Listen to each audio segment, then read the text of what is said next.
नमस्कार, बुलेटिन में आप सबका बहुत बहुत स्वागत है। मैं हूं आप सबके साथ अनूप।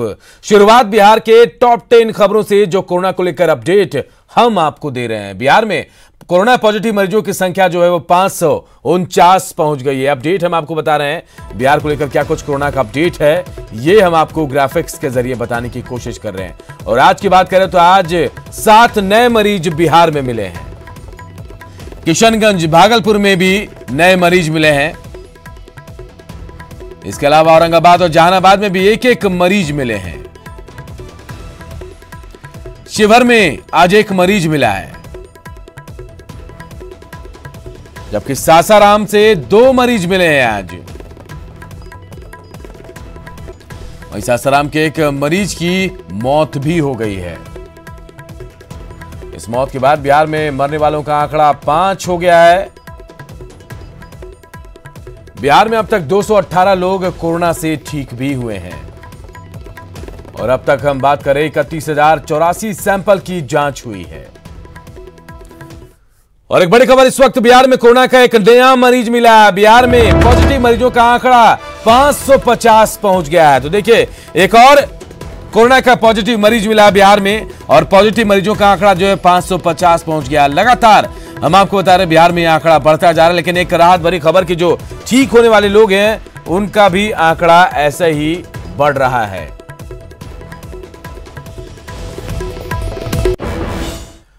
और शिवहर से कोरोना पर एक बड़ी खबर यह भी है कि यहां के सदर प्रखंड के गढ़वा गांव में 10 साल का एक बच्चा कोरोना पॉजिटिव पाया गया है। जिले में कोरोना पॉजिटिव मरीजों की संख्या अब बढ़ गई है, 3 हो गई है और सभी एक ही गांव के लोग बताए जा रहे हैं।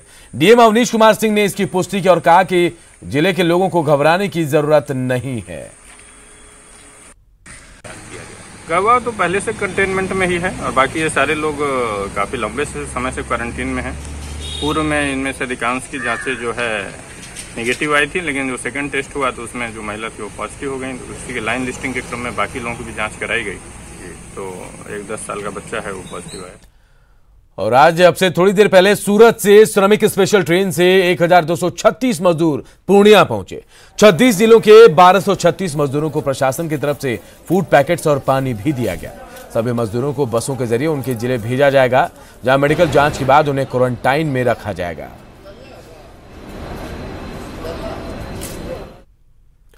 तो राज्य के बाहर रहने वाले प्रवासी मजदूरों के आने का सिलसिला भी जारी है। महाराष्ट्र के वर्धा से एक स्पेशल ट्रेन बरौनी पहुंची। स्पेशल ट्रेन में 37 जिलों के 1019 मजदूर वापस आए हैं। स्क्रीनिंग के बाद इन लोगों को उनके जिलों में बस से भेज दिया गया। मजदूरों ने बताया कि रास्ते में खाने पीने की व्यवस्था तो की गई थी। टिकट के जो 630 रुपए लगे थे वो भी वर्धा स्टेशन पर वापस कर दिए गए। कितना पैसा लगा था? पहले 635 लिया था सर। उसके बाद हम लोग जब रेलवे स्टेशन आए तो वहाँ पैसा वापस किया हम लोग का। कहाँ से आया है, कहाँ जाना है? हम लोग महाराष्ट्र आए हैं, जाना है मुंगेर जिला, बिहार। मुंगेर जाना है? हाँ। रास्ते में क्या कोई परेशानी भी हुई थी? कोई परेशानी नहीं सर, 2 बार खाना दिया था। 2 बार खाना दिया था? हाँ। यहाँ बरौनी पर जो आए हैं, यहाँ क्या सब मिला, क्या व्यवस्था है? यही चेक हुआ सब यात्रियों का और उसके बाद पानी मिला, उसके बाद खाना भी मिला। राजस्थान के कोटा से स्पेशल ट्रेनों से बिहार के छात्रों की वापसी हो रही है, तो वहीं अब कोटा में काम करने वाले बिहार के मजदूर भी सड़कों पर उतर आए। काफी संख्या में मजदूरों के स्टेशन को निकल पड़े।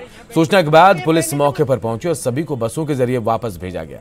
इस दौरान सोशल डिस्टेंसिंग की धज्जियां उड़ी। स्टेशन रोड पर उस वक्त का जायजा लिया हमारे न्यूज 18 संवाददाता शाकिर अली ने। कोटा से लगातार कोचिंग स्टूडेंट्स का बिहार लौटने के बीच आज बिहार के जो कुछ मजदूर हैं वो भी आज जो है स्टेशन के इलाके में जाने की उन्होंने कोशिश की और ये तमाम मजदूर यहाँ स्टेशन से कुछ दूर इनको पुलिस ने रोक दिया। इनका कहना है कि ये भी बिहार जाना चाहते हैं, लेकिन फ़िलहाल अभी कोटा से बिहार मजदूरों को भेजने का सिलसिला शुरू नहीं हुआ है। उसकी काउंटिंग की जा रही है, डाटा तैयार किया जा रहा है, लेकिन ये लोग आज यहाँ पहुँच गए। उसके बाद पुलिस के अधिकारी यहाँ पहुँचे और इनको वापस से जो है बसों के जरिए अब भेजा जा रहा है। इन लोगों का कहना है काफ़ी दिनों से इंतज़ार कर रहे हैं जाने के लिए, लेकिन अभी तक इनको भेजा नहीं गया है। तो आज ये लोग सब सड़कों पर यहाँ पर उतर कर आ गए। आप देख सकते हैं तस्वीरों में, पुलिस ने आकर के इनको रोका और अब इनको वापस से इनको ले जाया। जी, कहाँ ले जा रहे हैं वो आप लोगों को? क्या गोयल प्लॉट तो आप लोग बिना इसके कैसे आगे? नहीं, इन लोगों के लिए सब व्यवस्था था वहाँ पे, ये लोग अपने मन से भग के आ गया ज़बरदस्ती। वहाँ पे खाना पीना रहना सब व्यवस्था, किसी प्रकार का दिक्कत नहीं था, सब अपने मन से भग के आ गया। फिर अब कहाँ लेके जाएंगे? अभी वहीं फैक्ट्री ले जाएंगे अभी, क्योंकि कोई ट्रेन की सुविधा नहीं है यहाँ से। जिस दिन ट्रेन की सुविधा हो जाएगी उस दिन फिर हमें बस से इसी प्रकार से छोड़ दिया जाएगा स्टेशन पे, फिर जिसको जहाँ जाना हो अपने घर चले। ट्रेन का किसने कहा इनको कि ट्रेन जाएगी? अभी अपने मन से आपस में, सब अपने मन से आपस में, कोई ना किसी सूचना। आपको किसने कहा ट्रेन जा रही है अभी और आप लोग यहाँ आ गए? सर हमें ये सूचना मिला था कि ट्रेन चल चुकी थी, तो ये स्कूलिया के लिए चले थे, स्कूलिया लड़के के लिए। तो हम लोग को सर उतना पता नहीं था कि मजदूर लोग के लिए गाड़ी चला हुआ था, तो हम लोग वहाँ से चल पड़े। तो घर जाने की बात को लेकर के ये हंगामा है और आप देख सकते हैं तस्वीरों में पुलिस अधिकारी यहाँ पर पहुँचे और इनको रोका गया और उसके बाद इनको वापस से गाड़ियों में बिठा करके भेजा जा रहा है उसी जगह पर, उन्हीं कारखानों में जहाँ के ये मजदूर हैं। पुलिस अधिकारी लगातार जो है इनकी समझाइश कर रहे थे और उसके बाद में जो अब इनको वापस ऐसे देख सकते हैं तस्वीरों में ट्रक में, बस में वापस इन मजदूरों को जो है उन्हीं स्थानों पर भेजा जा रहा है। जब इनके लिए ट्रेन की व्यवस्था हो जाएगी उसके बाद इनको यहाँ से भेजा जाएगा। लेकिन आज ये लोग जो है सड़क पर आ गए और इनको ये स्टेशन पर जाने की इन्होंने कोशिश की, क्योंकि बिहार के लिए जो स्टूडेंट्स के लिए जो ट्रेन जा रही है उसमें ये जाना चाहते थे। पुलिस अधिकारी भी यहाँ पर पहुँचे हैं, मैं बात करने की कोशिश करता हूँ। सर, इन लोगों को वापस भेज रहे हैं जहाँ से इन लोग आए थे? जहाँ से आए थे वहीं वापस भेज रहे हैं। क्या समझाइश की सर इनकी? इतने सारे लोग, ये लोग गांव जाना चाह रहे थे, लेकिन अभी कोई ट्रेन के साधन नहीं है, कोई व्यवस्था नहीं है, इसलिए इनको खाना खिला दिया है सभी को। और खाना खिलाने के बाद संपर्क करके फैक्ट्रीज में इनके लिए बस मंगवा दी है और इनको वापस भेज रहे हैं। बात ऊपर कलेक्टर साहब तक पहुंचा दी। तो जो पुलिस अधिकारी जो मौके पर पहुंचे हैं उनका कहना है कि सभी को जो है यहाँ से अब वापस भेजा जा रहा है और जब व्यवस्था इनके लिए ट्रेन की होगी तब इनको वापस भेजा जाएगा। लेकिन इस सब के बीच आज बड़ी बात ये रही कि कोटा में इस तरह की तस्वीर जो है वो देखने को मिली कि जो कई सारे मजदूर जो है वो अपने कारखानों से निकल कर आ गए और उन्होंने मांग की कि उनको भी जल्द बिहार भेजा जाए या उनके जो स्टेट हैं वहाँ भेजा जाए। कैमरा पर्सन मुकेश शाकीवाल के साथ शाकिर अली, न्यूज़ 18 कोटा। लॉकडाउन में मधुबनी के हरलाखी में मध्य प्रदेश के कई आदिवासी परिवार पिछले 1.5 महीने से फंसे हुए हैं। सागर के बिरखेड़ी गांव के आदिवासी परिवारों ने अब प्रशासन से मदद की गुहार लगाई है। कुल्हाड़ी, कुदाल और हथौड़ी बनाकर गुजर बसर करने वाले ये सभी लोग एमपी के सागर जिले के राहतगढ़ थाना क्षेत्र के रहने वाले हैं। लेकिन कोरोना बंदी के इस दौर में कामकाज बंद हो जाने से इन परिवारों के सामने भुखमरी की स्थिति उत्पन्न हो गई है।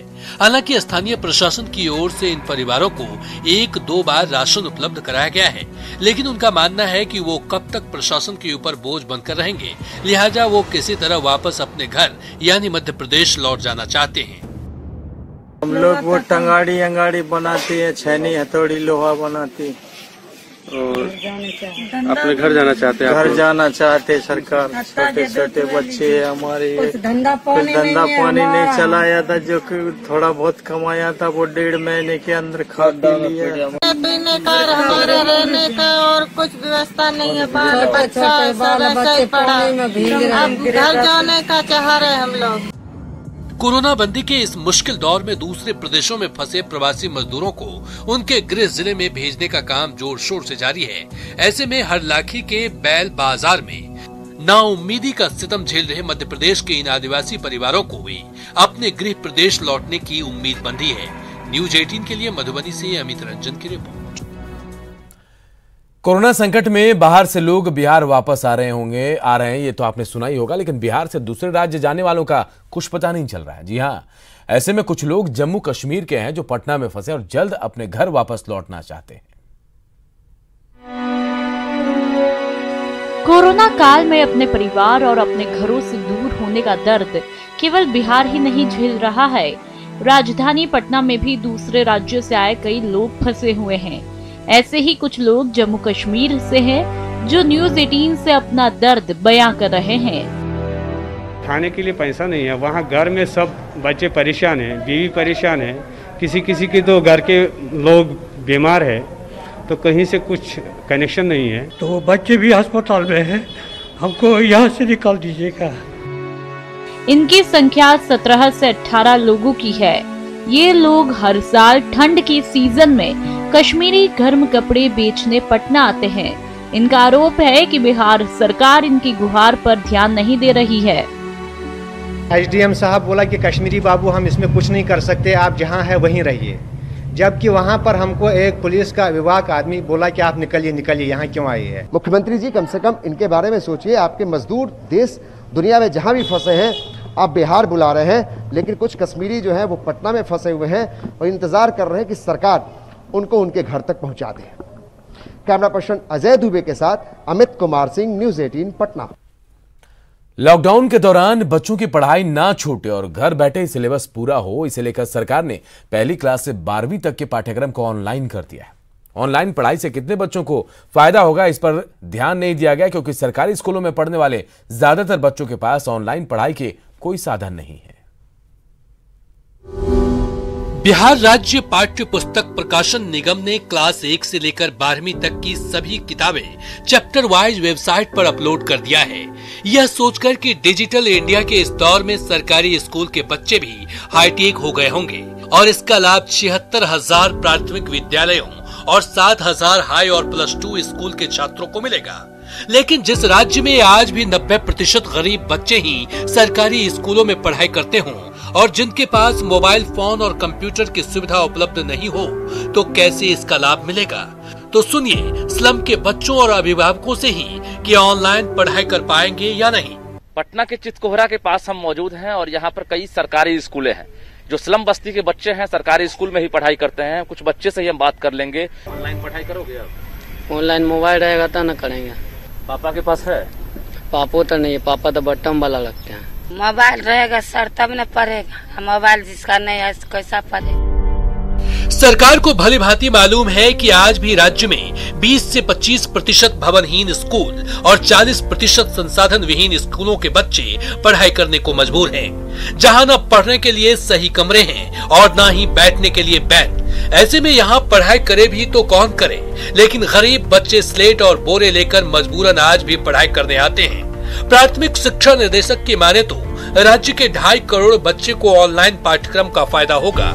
इनकी माने तो डिजिटल इंडिया के इस दौर में यह बहुत कारगर साबित होगी, क्योंकि बच्चे नहीं तो अभिभावक के पास स्मार्टफोन जरूर होगा।